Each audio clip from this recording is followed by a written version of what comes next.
After their first 3-0 start since 2012, the Cyclones now look to make some noise in the Big 12. However, in order to pose a serious threat this season, they're first going to have to go through the defending conference champs.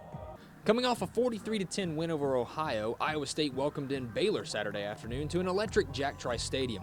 The 17th-ranked Bears entered the week at 2-1, looking to spoil the Cyclones' perfect start to the 2022 season.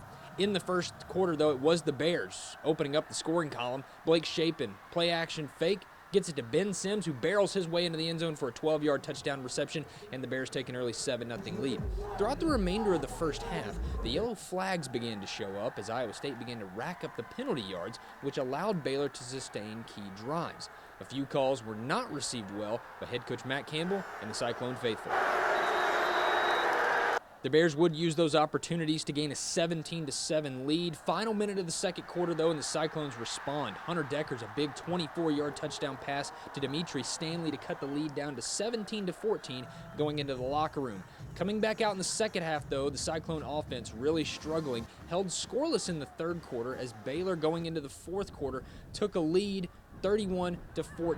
7.5 left to go in the game, and Jyrell Brock looks like he's going into the end zone for a 37-yard score. It was ruled a fumble in the back of the end zone. The call would be looked at and overturned to a touchdown, 31-21 in favor of Baylor at this point. Cyclones would also tack on a field goal to cut it to 7, but late in the game, Iowa State unable to slow down this Baylor run game as Richard Reese and company really chewing out the clock. Shapen takes the knee to end the game, and Baylor takes their second straight game over the Cyclones, this time by a final of 31-24, handing Iowa State their first loss of the 2022 season.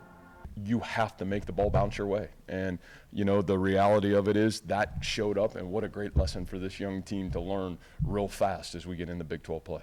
For us, it's just to make sure that we, calm ourselves down, get prepared for the next game because, Kansas is a really good team too, and we're gonna have to go to their environment and play them there, and we just have to be ready for that.